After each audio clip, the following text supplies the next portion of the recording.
ಹರೇ ಕೃಷ್ಣ. ಭಗವದ್ಗೀತೆ ಅಧ್ಯಾಯ 2. ಶ್ಲೋಕದ ಅನುವಾದ ಹಾಗೂ ಶ್ಲೋಕದ ಭಾವಾರ್ಥ. ಶ್ಲೋಕ 13. ದೇಹಿನೋಸ್ಮಿನ್ ಯಥಾ ದೇಹೇ ಕೌಮಾರಂ ಯೌವನಂ ಜರಾ ತಥಾ ದೇಹಾಂತರ ಪ್ರಾಪ್ತಿರ್ ಧೀರಸ್ತತ್ರ ನ ಮುಹ್ಯತಿ.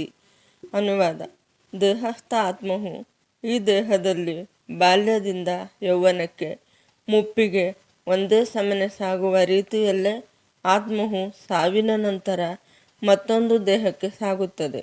ಧೀರನಾದವನು ಇದರಿಂದ ಗೊಂದಲಕ್ಕೆ ಒಳಗಾಗುವುದಿಲ್ಲ. ಭಾವಾರ್ಥ: ಪ್ರತಿಯೊಂದು ಜೀವಿಯು ಪ್ರತ್ಯೇಕ ಆತ್ಮ. ಆದುದರಿಂದ ಪ್ರತಿಯೊಂದು ಜೀವಿಯು ನಿಮಿಷ ನಿಮಿಷಕ್ಕೂ ತನ್ನ ದೇಹವನ್ನು ಬದಲಿಸುತ್ತಾ ಇರುತ್ತದೆ. ಕೆಲವೊಮ್ಮೆ ಮಗುವಿನ ಹಾಗೆ, ಕೆಲವೊಮ್ಮೆ ಯುವಕನಂತೆ, ಕೆಲವೊಮ್ಮೆ ಮುದುಕನಂತೆ ಕಾಣುತ್ತದೆ. ಆದರೆ ಇರುವುದು ಒಂದೇ ಆತ್ಮ. ಇದು ಯಾವುದೇ ತರಹದ ವ್ಯತ್ಯಾಸವನ್ನು ಹೊಂದುವುದಿಲ್ಲ. ಪ್ರತ್ಯೇಕ ಆತ್ಮವು ಕಡೆಗೆ ಸಾವಿನ ಸಮಯದಲ್ಲಿ ದೇಹವನ್ನು ಬದಲಾಯಿಸುತ್ತದೆ ಮತ್ತು ಇನ್ನೊಂದು ದೇಹವನ್ನು ಪ್ರವೇಶಿಸುತ್ತದೆ. ಮುಂದಿನ ಜನ್ಮದಲ್ಲಿ ನಿಶ್ಚಯವಾಗಿ ಅದಕ್ಕೆ ಭೌತಿಕ ಅಥವಾ ಆಧ್ಯಾತ್ಮಿಕ ದೇಹವಿರುವುದರಿಂದ ಅರ್ಜುನನು ದುಃಖಿಸಲು ಕಾರಣವೇ ಇಲ್ಲ. ಭೀಷ್ಮ ಮತ್ತು ದ್ರೋಣರ ವಿಷಯದಲ್ಲಿ ಅರ್ಜುನನಿಗೆ ತುಂಬ ಕಳಕಳಿಯಾದರೂ ದುಃಖಿಸುವ ಕಾರಣವಿಲ್ಲ. ಅದರ ಬದಲು ಅವರು ಹಳೆಯ ದೇಹಗಳನ್ನು ಬಿಟ್ಟು ಹೊಸ ದೇಹಗಳನ್ನು ಪ್ರವೇಶಿಸಿ ತಮ್ಮ ಚೈತನ್ಯವನ್ನು ಮತ್ತೆ ಪಡೆದುಕೊಳ್ಳುತ್ತಾರೆ ಎಂದು ಅರ್ಜುನನು ಸಂತೋಷ ಪಡಬೇಕು. ಯಾವುದೇ ಮನುಷ್ಯನಿಗೆ ಅವನ ಬದುಕಿನ ಕರ್ಮಗಳಿಗೆ ಅನುಗುಣವಾಗಿ ವಿಧ ವಿಧವಾದ ಭೋಗಗಳು, ನೋವುಗಳು ಲಭ್ಯವಾಗುವುದಕ್ಕೆ ದೇಹದ ಬದಲಾವಣೆಯೇ ಕಾರಣ. ಭೀಷ್ಮರು, ದ್ರೋಣರು ಪುಣ್ಯಚೇತನರು. ಆದುದರಿಂದ ಅವರು ನಿಶ್ಚಯವಾಗಿಯೂ ಮುಂದಿನ ಜನ್ಮದಲ್ಲಿ ಆಧ್ಯಾತ್ಮಿಕ ಶರೀರವನ್ನು ಪಡೆಯುವರು. ಕೊನೆಯ ಪಕ್ಷ ಸ್ವರ್ಗ ಮೊದಲಾದ ಲೋಕಗಳಲ್ಲಿ ಐಹಿಕ ಬದುಕಿನ ಉನ್ನತ ಭೋಗಗಳನ್ನು ಅನುಭವಿಸಲು ದೇಹಗಳನ್ನು ಪಡೆಯುವರು. ಹೇಗೆ ಆಗಲಿ ದುಃಖಕ್ಕೆ ಕಾರಣವೇ ಇಲ್ಲ. ಶ್ಲೋಕ 14.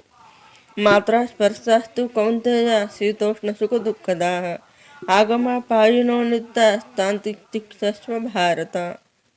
ಅನುವಾದ: ಹೇ ಕೌಂತೆಯ, ಸುಖ ದುಃಖಗಳು ಸ್ವಲ್ಪ ಕಾಲ ಕಾಣಿಸಿಕೊಳ್ಳುವವು, ಕ್ರಮೇಣ ಮಾಯವಾಗುವವು.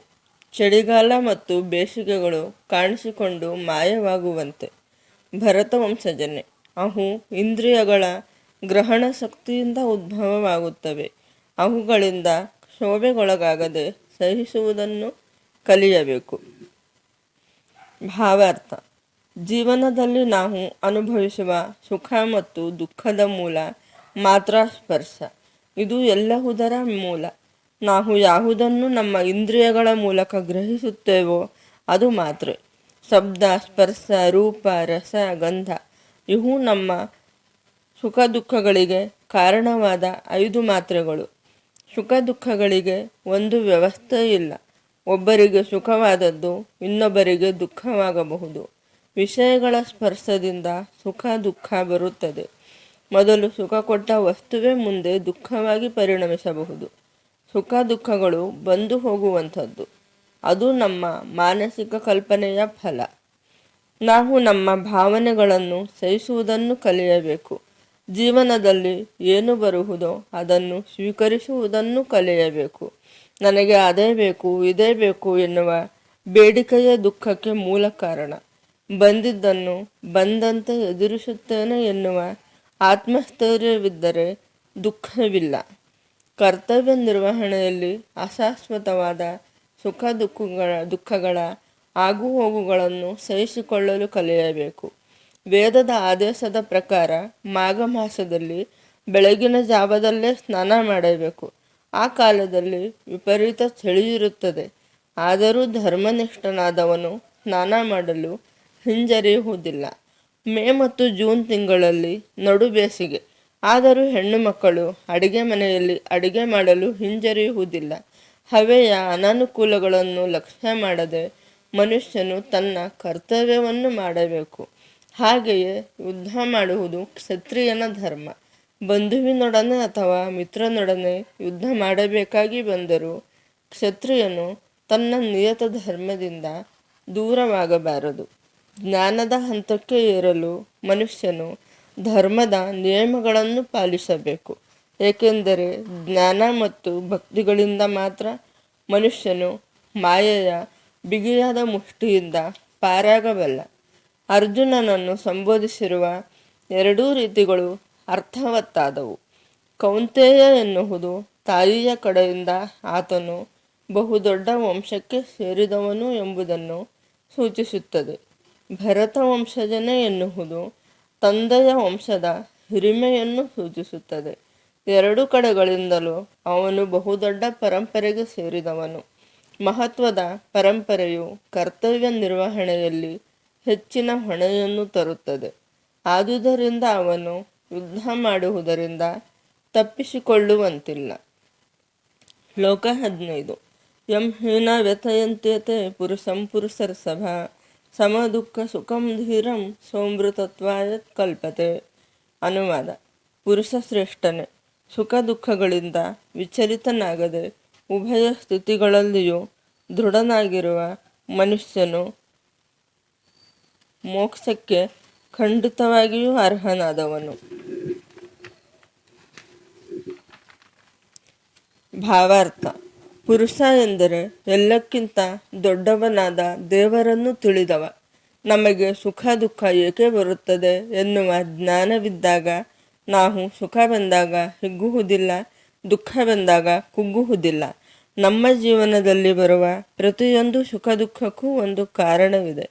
ಸುಖ ದುಃಖಗಳು ಜೀವನದಲ್ಲಿ ಬರುವ ಅಲೆಗಳು. ಇದರಲ್ಲಿ ಆಯ್ಕೆ ಸರಿಯಲ್ಲ. ಯಾವುದು ಬಂತೋ ಅದಿರಲಿ ಎಂದು ಬದುಕಬೇಕು. ನಮಗೆ ಸುಖ ದುಃಖವನ್ನು ಇನ್ನೊಬ್ಬರು ಕೊಡುವುದಲ್ಲ, ಅದು ನಮ್ಮ ಕರ್ಮಫಲ. ಸುಖ ದುಃಖವನ್ನು ನಮಗೆ ಕೊಡುವವನು ಭಗವಂತ. ತಾಯಿ ತನ್ನ ಮಗುವಿನ ಉದ್ಧಾರಕ್ಕಾಗಿ ಹೇಗೆ ಶಿಕ್ಷೆ ಕೊಡುತ್ತಾಳೋ ಹಾಗೆ ಭಗವಂತ ನಮ್ಮ ಉದ್ಧಾರಕ್ಕಾಗಿ ನಮಗೆ ದುಃಖವನ್ನು ಕೊಡುತ್ತಾನೆ. ಇದು ಶಿಕ್ಷೆ ಅಲ್ಲ, ಶಿಕ್ಷಣ. ಮನುಷ್ಯ ದುಃಖದಲ್ಲಿ ಬೆಳೆದಾಗ ಸಿಗುವ ಅನುಭವ ಎಂದೂ ಸುಖದಲ್ಲಿ ಗಳಿಸಲಾರ. ದುಃಖ ಜೀವನದ ನಿಜವಾದ ಅನುಭವ.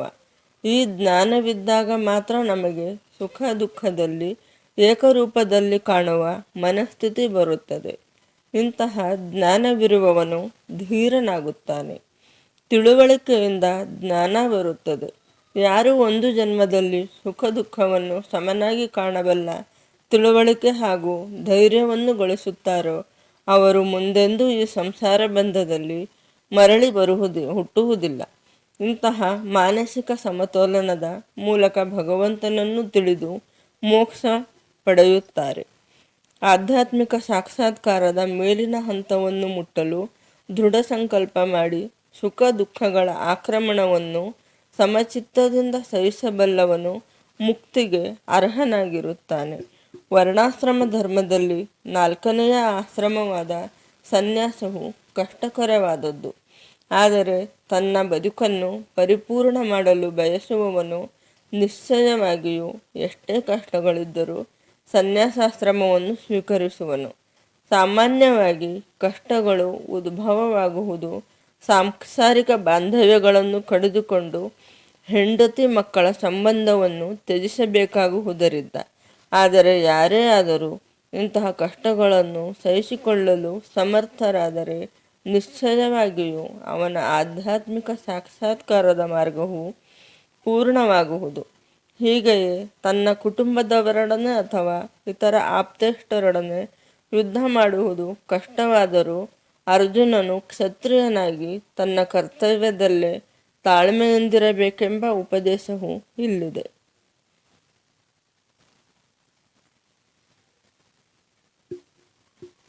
ಹರೇ ಕೃಷ್ಣ.